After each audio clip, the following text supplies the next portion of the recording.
Welcome to the recap of episode 4 of Hell's Paradise, Jigokuraku. Remember to subscribe to my channel to get notifications for more videos. Previously on Hell's Paradise, Gabimaru is a shinobi who was betrayed by his village chief and captured by the authorities because he wanted to run away from the village with his wife. This led to his execution, which failed multiple times because he's a badass shinobi.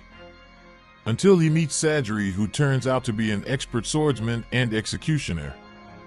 But she offers him a pardon from the shogun if he will embark on a mission to a strange island to obtain the elixir of life. The story continues with Gentetsusai recalling the time before he was captured when he was so good that he was called Blade Dragon and he could not find anyone so strong. A feudal lord wanted to hire him as a retainer. After sharing drinks with the feudal lord, Gentetsusai got pissed at him for doubting he could kill a dragon, based on his title. This made Gentetsusai lash out by slashing the lord's gate, which had a dragon decoration, leading to his capture and sentencing to death. In the present, Gentetsusai is retelling this story to his Aseman, Fuchi, who comments on his violent nature while Gentetsusai questions if Fuchi enjoys his work beheading criminals while glancing at his dissection tools. Fuchi informs him of the importance of his work to produce medicine. Feeling insulted, Fuchi draws his sword and Gentetsusai backed down when he saw his malicious intent. As they walk into the forest, Gentetsusai informs Fuchi of his plan to eliminate the competition since this will allow him to take his time searching for the elixir of life, but were interrupted when they spot a giant monster appearing from the distance. Meanwhile, Gabimaru is ready to fight while he analyzes the large fish monster standing before him, which has a praying bead. His instincts scream at him how dangerous the island is. The monster attacks, but he counters, damaging the monster badly while having Sadri stay out of danger. The monster attacks again, injuring him while Sadri is shocked that he can get wounded. Remembering a past lesson from the Iwagakure chief about not engaging an unknown enemy, Gabimaru changes plans to have both him and Sadri flee, but fails when they are surrounded by other giant monsters. At this point, Gabimaru becomes serious. Activating his ninjutsu, he goes on a rampage, dealing fatal attacks on each monster.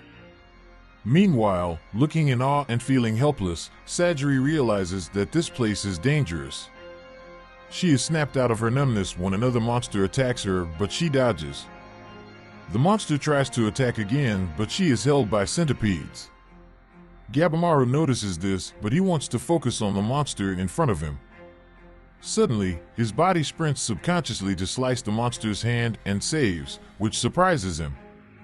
As a deadly attack almost took off Gabimaru's head, an Aseman, Genji, arrives just in time to cut it and behead the monster. Then another ninja, Yuzuriha, approaches Gabimaru, impressed with how he managed to kill all of the monsters. Gabimaru, being suspicious of them, remembers his wife's words of showing gratitude to people when they help and bows his head, thanking them for saving him. Gabimaru quickly asks what her intentions were for doing so since they are competitors. Yuzuriha then gets very close to Gabimaru as she seductively proposes they work together. But Gabimaru, being a real man, is immune to her kunoichi methods and has her pinned down. Sadri questions why Yuzuriha has two Asemans with her, but Genji states one Aseman is not enough to watch over her as he believes she is too dangerous. After killing off his assigned criminal, Moromakia, he decided to watch over Yuzuriha alongside her assigned monitor.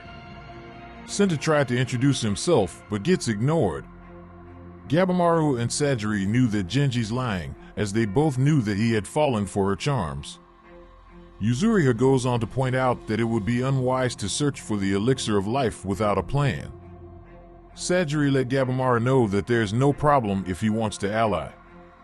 Yuzuriha tries to hug Gabimaru, but he pins her once again, stating he has accepted her proposal since he doesn't trust her. Hearing this, Yuzuriha counters Gabimaru, trapping him in a leg lock, and suggests to him that they use each other until the time comes for only one of them can get the pardon for the elixir.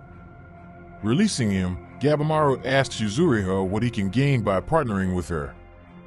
Yuzuriha tells him that in exchange for his strength, she will offer him information on what she learned on the island. She explains what they need to fear is not the monster but human-faced insects, whose scales are hallucinogenic while the centipedes only eat dead flesh, so they're no problem. Gabimaru, curious, asks her how she knew about this, and Yuzuriha replies she tested it on Makia. Senta also observed the island's monsters and statues, which have attributes of Buddhism and Taoism, two completely different religions, associated with them, which makes him believe that the island is not heaven as everyone believes. Sadri agrees as she slices one of the creatures, believing that the monsters, though mystical, are no different than living creatures. Gabimaru, still suspicious of Yuzuriha, asks her why she's desperate to survive. Yuzuriha talks about how she became a shinobi to raise money for her little sister who contracted an incurable disease. Of course, Gabimaru could tell that she was lying, to which Yuzuriha reveals to him that she just doesn't want to die young. Finally, Gabimaru asks Yuzuriha what she did to Moro, but she dismisses the questions, telling Gabimaru that caring about the lives of others would get him killed. Then Gabimaru agrees to partner with Yuzuriha. She tries to hug Gabimaru out of excitement but ends up being pinned down, declaring he has a wife. Senta begins to share what they know so far but is stopped by Yuzuriha as she doesn't want to reveal everything. As they talk to each other, Sadri reflects she hasn't been able to contribute anything since they stepped foot on the island. As she thinks about her uselessness, she loses consciousness and suddenly collapsed. Meanwhile, in a flashback, Toma remembers becoming a top agent of the clan after joining 1 month ago. Aizen is impressed with his skills and thinks he is ready to take the next step in executing a criminal. Toma then requests to choose the condemned criminal Azuchobei, his older brother who he planned to reunite with after infiltrating the Yamada clan.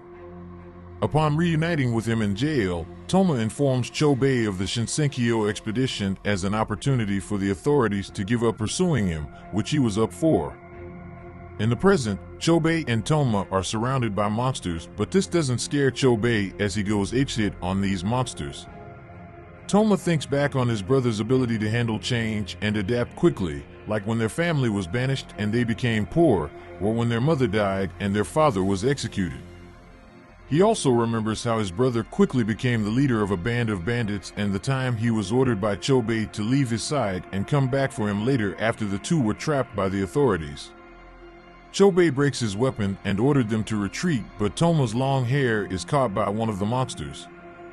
He sees Chobei looks back and then flees, so he realizes he will only hold his brother back if he doesn't change. Then Toma chooses to face the monsters confronting him.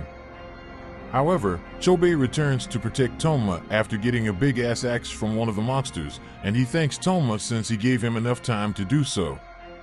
Suddenly, they are attacked by a monster that talks to them about how they should not commit murder, causing Toma to become terrified and interpret the island as being hell where sinners receive divine punishment. These words remind Chobei of how his father died as a vassal and later the authorities came to arrest him. Chobei furiously slaughters the monsters while stating his refusal to allow anyone to control him. After the battle, Chobei stands victorious over the monsters' dead bodies, and Toma is reminded of the time his brother promised to guide him when they were younger. He then hears Chobei making up his mind to kill every monster and criminal to find and drink the elixir of life for themselves. Toma smiles, questioning if such a task will be easy given the threats of the island weeding out the weak from the strong. Meanwhile, Gantetsusai and Fuchi continue with their search after the giant monster they encountered lay slaughtered, while an unconscious Sadri is carried by Senta as he, Gabimaru, Yuzuriha, and Genji continue their journey. If you enjoyed this video, please like it, and don't forget to subscribe to find out what happens in the next episode, so stay tuned.